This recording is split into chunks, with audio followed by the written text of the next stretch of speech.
안녕하십니까 동역자 여러분. 오늘 예정에 대해서 보겠습니다. 앞에서 삼위일체가 굉장히 우리가 어려웠는데 예정은 더 어렵습니다. 하나님 왜 누구는 선택하고 누구는 버렸느냐 이거죠. 그래서 선택과 유기에 대해서 볼 텐데 제가 이해하는 데까지 여러분에게 설명해 드릴게요. 그리고 이 어려운 부분은 한 번만 보고 다 이해하려고 하지 마시고, 천재입니다. 한 번 제 말을 듣고 이해하는 건 천재예요. 저도 수없이 고민하고 생각하고 해서 이렇게 말을 하는데도 여러분에게 명확하게 알아듣기 쉽게 설명을 못 하잖아요. 그죠? 제가 몰라서 그런 건 아니에요. 저는 알겠는데 설명하는 건 또 달라요. 여러분도 자꾸 드시고 성경도 찾아보시고, 그래서 여러분이 선택과 유기에 대해서 결론을 좀 내렸으면 좋겠다 싶습니다.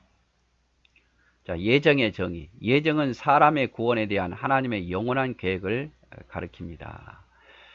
하나님의 작정에 대해서 그의 영광을 드러내기 위하여 어떤 사람들과 천사들은 영원한 생명에 이르도록 예정되었고, 다른 이들은 영원한 죽음에 이르도록 미리 정했다. 그래서 천사나 사람이나 어떤 사람은 멸망에 이르도록 예정되었고, 어떤 사람은 구원에 이르도록 예정되었다는 웨스트민스터 신앙고백 3장 3, 4절에 있죠. 예정의 주체는 성부 하나님이다. 누가 이렇게 예정하시느냐? 성부 하나님이 하신다 이 말이죠. 예정의 대상은 모든 사람들과 천사들이다. 특히 사람을 향하신 하나님의 예정은 선택과 유기의 두 요소로 나눠져 있다. 그래서 누가 예정하시느냐? 누가 이렇게 버리고 누가 구원할 것을 결정하느냐? 성부 하나님이 주로 하시죠. 그렇다고 해서 성자 예수님, 성령 하나님은 전혀 관여 안 하는 게 아닌 건 아니죠. 그런데 사람에 대해서 어떤 사람은 선택하고 어떤 사람은 유기, 버리고 이렇게 두 가지 요소로 나누어지죠. 자, 선택. 하나님의 구약 백성은 이스라엘을 선택하잖아요. 많은 민족 중에 하나는 이스라엘을 선택하셔요. 또 특별한 직무와 특별한 봉사를 위해서 어떤 인물을 선택합니다. 선지자를 선택하시고 사사를 선택하시고 왕을 선택하시죠. 사울왕, 다윗왕 다 선택하였잖아요. 사사들도 선택했고 또 모세도 선택하고, 그래서 인물을 선택하고 이스라엘이란 나라를 선택하고 구원받을 개인을 선택하기도 해요. 구원받을 자에 대해서 선택하고. 그래서 선택이란 인류 중 얼마를 예수 그리스도 안에서 예수 그리스도로 말미암아 구원하려는 하나님의 영원한 목적이라고 정의할 수 있다. 그래서 여기서 선택은 예수 그리스도를 통해서 누군가를 구원할 자를 선택한다는 의미죠. 유기는 어린아이를 유기했다라고 할 때 버렸다 이 말이죠. 하나님께서는 인생 중 일부만을 구원하시기로 목적하셨다는 말은 나머지는 자연히 구원치 않기로 목적하셨다는 것을 말할 수 있다. 누군가를 구원했다 그러면 다 구원한 게 아니잖아요. 누군가를 선택했다는 것은 누군가를 버렸다는 거거든요. 아니면 그 사람을 선택하지 않고 내버려 뒀든지, 아니면 그 사람을 멸하기로 결정했든지, 다 유기에 선택하는 거예요. 그래서 유기는 이중적인 목적이 있으니 구원의 은총을 베푸심에 있어 어떤 사람은 간과하고 그들의 죄를 따라 그들에게 벌하려 하기 위해다. 그래서 그들을 내버려 두는 거죠. 그냥 내버려 두면, 하나님이 은혜를 베풀지 않고 내버려 두면 그는 유기되는 거예요. 도저히 하나님을 알 수 없고 구원받을 수 없어요. 때로는 벌을 내리기도 하죠. 선택에 대해서 성경이 이렇게 말합니다. 자, 이방인들이 사도행전 13장 48절, 이방인들이 듣고 기뻐하여 하나님의 말씀을 찬송하며 영생을 주기로 작정된 자는 다 믿더라. 그래서 이 선택이라는 게 누가 만드는 게 아니에요. 성경에 기록되어 있어요. 사도행전 13장 48절에 영생을 주기로 작정한 자는 다 믿더라. 작정이 나오죠. 영생을 주기로 작정된 자는 다 믿더라. 하나님이 선택한 자들은 다 믿더라 이 말이죠. 로마서 8장 29절, 하나님이 미리 아신 자들로 또한 그 아들의 형상을 본받게 하기 위하여 미리 정하셨으니 이는 그로 많은 형제 중에서 맏아들이 되게 하려 하심이라. 미리 정하셨다. 이게 선택이죠. 에베소서 1장 4, 5절, 곧 창세전에 그리스도 안에서 우리를 택하사 우리로 사랑 안에서 그의 앞에 거룩하고 흠이 없게 하시려고 그 기쁘신 뜻대로 우리를 예정하사 예수 그리스도로 말미암아 자기 아들들이 되게 하셨느니라. 우리를 미리 예정하사 자기 아들이 되게 하셨다 이 말이죠. 로마서 11장 5절 그런즉 이와 같이 지금도 은혜로 택하심을 따라 남는 자가 있느니라. 지금도 은혜로 택하심을 따라 멸망치 않고 남는 자가 있다 이 말이죠. 성경에 분명히 선택에 대한 이야기들이 많죠. 6이 자 로마서 9장 18절 그런즉 하나님께서 하고자 하신 자를 긍휼히 여기시고 하고자 하시는 자를 완악하게 하십니다. 어떤 자는 하나님 뜻대로 긍휼히 여김을 받아서 구원받고 어떤 자는 완악하게 되어서 버림받는다 이 말이죠. 출애굽기 9장 12절 그러나 여호와께서 바로의 마음을 강팍하게 하셨으므로 여러분 바로의 마음을 누가 강팍하게 했습니까? 웬만하면 한두 가지 재앙으로 이스라엘 백성들을 보낼 건데 끝까지 안 보낸 이유가 뭡니까? 바로의 마음을 누가? 하나님이 강팍하게 그를 버리시려고 강팍하게 하신 거예요. 하나님 뜻을 드러내시려고. 그래서 한두 번 만에 그냥 바로가 보냈으면 하나님의 영광이 덜 드러났을 텐데 엄청난 제약 속에서 결국 나중에 와서 손들었기 때문에 이건 누가 했겠습니까? 하나님이 하셨다는 것을 온 애굽에 알리시고 난 뒤에 이스라엘 백성들을 나오게 하죠. 그래서 그렇기 위해서 바로의 마음을 때로는 강팍게 하셨어요. 신명기 2장 30절에 헤스본 왕 시혼이 우리를 통과하기를 허락지 아니하였으니 이는 너희 하나님 여호와께서 그를 내 손에 붙이시려고 그의 성품을 완강하게 하셨고 그의 마음을 강팍하게 하셨다. 그래서 바로 헤스본 왕 시혼과 그 바산한 옥도 하나님 완강하고 강팍하게 하셔서 이스라엘에게 전쟁을 먼저 붙인 거죠. 그렇죠? 이스라엘을 먼저 침공한 그들이 먼저 이스라엘 쳐들어왔잖아요. 여호수아서 11장 20절 그들의 마음이 강팍하여서 이스라엘을 대적하러 싸우러 온 것을 여호와께서 그렇게 하신 것이다 라고 표현하고 있어요. 여호수아에서 보면 남쪽 왕들이 또 북쪽 왕들이 쳐들어온 것은 하나님 그들의 마음을 강팍하게 하사 그들이 이스라엘을 쳐들어오게 하신다. 또 신약에 보면 마태복음 13장 14절 15절 이사야의 예언대로 저희에게 이루어졌나니 일렀을 때 너희가 듣기는 들어도 깨닫지 못할 것이요 보기는 보아도 알지 못하리라. 이는 백성들의 마음이 완악하여져서 그 귀는 듣기에 둔하고 눈은 감았으니 이는 눈으로 보고 귀로 듣고 마음으로 깨달아 돌이켜 내가 고침을 받을까 두려움이라 하였느니라. 뭔 말입니까? 못 들을 자는 아무리 말해도 못 들어요. 그래서 하나님께서 선택하지 않는 자는 아무리 성경을 100번, 1000번 깨닫게 하고 가장 지혜로운 자가 와서 말해도 깨닫지 못하고 믿지 않습니다. 절대 믿지 않는 자는 믿지 않아요. 왜냐하면 그 마음에 이미 완악함이 있기 때문에 그래요. 예수님께서 기적을 보고도 사람들을 안 믿었잖아요. 사도행전 28장 27절 백성들의 마음이 완악하여져서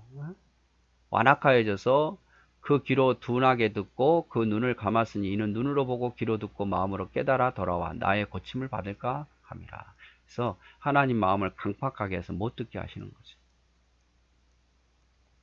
그런데 중요한 것은 여러분 우리가 누가 듣고 누가 안 들을지 누가 선택받고 누가 유기되었는지 알 수 있습니까? 알 수 있으면 우리가 수고 안 해도 되죠. 하나님이 선택한 자만 가서 찾아가서 전도하면 돼요. 하나님이 선택한 자만 가서 복음 전하면 돼요. 괜히 버림받을 자를 위해서 수고롭고 힘들게 할 필요가 없잖아요. 근데 누가 선택받았는지 누가 보냈는지 우리는 알 수 없어요. 그러니까 우리는 누가 선택받고 누가 버림받는지 알 수 없기 때문에 우리가 부지런히 전도하고 부지런히 하나님의 말씀을 전하는 거예요. 같이 여러분 신앙생활 하지만 누가 선택받았는지 누가 버림받았는지 어떻게 압니까? 모르는 거죠. 물론 그 열매를 통해서 알 수는 있지만 수없이 많은 사람들이 교회를 다녔지만 지금까지도 교회 다닌 사람은 많지 않아요. 그래서 그걸 알 수 없기 때문에 우리가 여전히 하나님 말씀을 전파하는 거죠. 미안합니다만은 다 같이 우리 교회에서 신앙생활 해도 다 100% 하나님께 선택받았다 보기가 어려워요. 저는 알 수는 없어요. 누가 선택받았는지 안 했는지.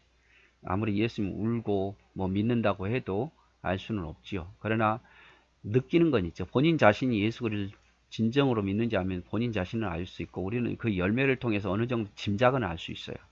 그러니까 세례도 두고 직분도 주는 거 아니겠습니까? 그러나 그게 100% 정확하다고는 할 수는 없죠. 자, 유기에는 두 가지 측면이 있습니다. 강가와 정죄입니다. 강가는 하나님께서 어떤 사람들을 구원에 들어오도록 선택하지 않으시고 지나쳐 버리는 거. 좀 어떻게 보면 유기 중에 좀 약한 거죠. 그냥 선택하지 않아요. 그냥 내버려 둔 거예요. 내버려 두면 어떻게 돼요? 내버려 두면 스스로 멸망의 길로 가요. 하나님의 은혜가 비춰주고 하나님 선택해서 우리가 예수 믿게 되고 하나님 깨닫게 되는 거지, 은혜도 비치지 않고 선택도 안 하면 그냥 버려두면 그냥 멸망의 길로 가는 겁니다. 정죄는 뭡니까? 이 간과된 자들을 정죄하고 형벌하는 거예요. 너무 악한 일을 하다 보니까 이들을 정죄하고 형벌하는 게 있죠. 이것도 유기의 한 측면입니다. 강간은 그냥 지나치는 거고, 정죄는 뭡니까? 정죄는 하나님께서 벌을 내리시는 거죠. 그 유기된 자 중에서. 자, 반대하는 자도 있죠. 하나님의 예정에 대해서. 하나님으로 하여금 불공평의 책임을 지게 하는 것이라고 반대한다. 야, 하나님이 너무 불공평한 거 아니냐? 하나님이 불공평한 거 아니냐? 어떤 사람은 선택하고 어떤 사람은 버리고 너무 불공평한 하나님이 아니냐? 제일 많이 질문하는 게 이런 거예요. 하나님 불공평한 거 아니냐? 나라를 위해 싸운 이순신을 왜 하나님이 선택하지 않았느냐? 네? 이렇게 질문이 굉장히 많아요, 여러분. 전 인류가 하나님의 축복을 상실해버린 이 마당에 상황은 아주 다른 것이다. 인간은 어느 누구도 하나님을 향해 어떤 사람은 선택하고 나머지는 버리셨냐에 대한 설명을 요청할 권리가 없다. 만약 하나님께서 한 사람도 구원하지 않으셨다고 해도 하나님은 절대적으로 공평하신 것이다. 이 말이 뭔 말입니까? 하나님께서는요, 누구 한 사람도 선택하지 않아도 하나님 왜 그렇습니까? 라고 따질 만한 게 아니에요. 왜 그럴까요? 인간은 원래 죄인이에요, 죄인. 자, 봅시다. 결론을 보면 모든 자들이 하나님의 진노 형벌 아래에 있어야 마땅하였으나, 그쵸? 인간이 아담과 하하가 죄를 범함으로 그 이후로 모든 원죄를 가지고 있어요. 그러니까 다 하나님의 진노를 받아도, 형벌을 받아도, 구원을 받지 못해도, 선택을 못 받고 유기이 되어도 할 말이 없어요. 인간은 자신의 조상의 책임을, 원죄를 가지고 태어났고 책임을 져야 돼요. 하지만 하나님 그중 일부는 하나님의 값없이 주시는 은혜로 구원됐고 나머지는 그들의 죄가 그냥 그 가운데 버려져 그 형벌을 받게 하신 거예요. 자, 다 원래 사과로 말하면 다 사과가 썩었어요. 다 썩어졌어요. 근데 하나님께서 그 썩은 사과 중에서 하나님 온전한 사과로 만드시고 했다 이 말이에요. 그렇다고 해서 원래 다 썩은 사과인데 몇 사람만 온전한 사과로 만들었다고 해서 누가 불평할 수 있겠습니까? 다 감옥에 가 있어요. 죄를 지어서 다 감옥에 가 있는데 어떤 사람만 보석금을 주고 그를 건져냈다고 해서 그 나머지 사람들이 왜 우리는 안 해주냐라고 반발을 할 수 있겠지만 그것이 보석금을 주고 죄를 사해 준 것에 대해서 나쁘다고 말할 수는 없는 거예요. 근데 더 나쁘다고 말하는 사람이 누구냐? 구원받은 사람이 그래요. 여러분 다 죄인이어서 구원받지 못할 사람들이에요. 저나 여러분이나. 그런데 구원받은 사람은 왜 저 사람은 안 구원해 줬냐고, 왜 나만 구해 줬냐고 이렇게 말하면 되겠습니까? 아니죠, 여러분. 다 구원받지 못할 죄 가운데 있는 자 중에 내가 구원받았으면 내가 할 일은 하나님 왜 저 사람을 구원하지 않았느냐고 불평할 게 아니라 나를 구원해 주신 것, 나도 똑같이 저 사람과 같은 사람인데 나를 구원해 주신 것에 대한 감사의 마음으로 살아야죠. 그게 불평의 마음이 돼서는 안 되는 거예요, 여러분. 근데 꼭 예수 믿는다 중에 왜 누구는 구원하지 않고 나만 구원하는가? 하나님 너무하신 하나님이 아닌가? 이렇게 불평한단 말이에요. 그래서 우리가 이런 걸 배우는 거예요. 자, 그러므로 구원받는 자들은 하나님의 은혜를 감사하고 찬성할 것밖에 없습니다. 유기의 진리는 두려운 건 사실이지만 모든 인간이 원래 죄 아래 있었다는 사실을 생각한다면 유기된 자에게 결코 불평의 이유가 될 수 없습니다. 그래서 유기되었다 할지라도 그냥 하나님께서 구원하지 않으신 거예요. 그냥 다 죄인인데 구원하지 않은 것 뿐이에요. 그래서 유기된 자도 나는 왜 구원해 주지 않습니까? 라고 말할 이유가 없고 구원받은 자도 왜 저 사람은 그냥 버려둡니까? 라고 말할 이유도 없는 거예요. 다 원래 죄로 다해서 지옥에 갈 수밖에 없는 자녀들이었는데 그 중에 하나님이 내게 은혜 베푸사 무슨 조건 때문에 내가 잘생겨서 뭘 잘해서도 아니에요. 그냥 하나님께서 내게 은혜를 베푸사 나를 구원하신 것을 믿는다면 우리는 더 감사하고 더 찬송하며 살아야 되죠. 근데 누가 구원받았는지 구원받지 않았는지 우리는 정확히 알 수는 없어요. 그냥 우리는 그들의 행위를 보고 성도들의 하나님을 향한 모습을 보고 아, 저 사람은 구원받았겠다라는 생각을 하고 그리고 그 열매로 나타나는 거니까 본인 자신도 알고 우리는 그 열매로 아는 것 뿐이지 우리가 함부로 구원받았다 구원받지 않았다고 말할 수는 없는 거죠. 아무리 좋은 일을 한 이순신도 아무리 좋은 일을 한 세종도왕도 하나님이 선택하지 않으면 원래 죄인이었던 거예요. 우리는 더 못한 일을 하면서 부족하면서도 하나님이 선택했다면 우리는 하나님께 선택받은 자죠. 그래서 선택과 유기 참 어렵습니다만은 결론적으로 말하면 어떤 자는 선택하고 어떤 자는 버려두셨다. 근데 그걸 하나님께서 예전부터 그걸 예정해 놓으신 거죠.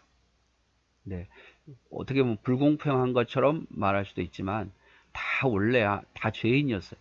다 죄 아래 심판 아래 있어야 됐어요. 그러나 하나님께서 누군가를 사랑해서 선택했다면 선택받은 그 사람은 늘 하나님께 감사하고 기뻐해야 할 일이고 버림받았다 할지라도 원래 버림받은 존재이기 때문에 불평할 이유는 아무것도 없다 이 말이죠. 자, 오늘은 여기까지 같이 보도록 하겠습니다. 사랑하고 축복합니다.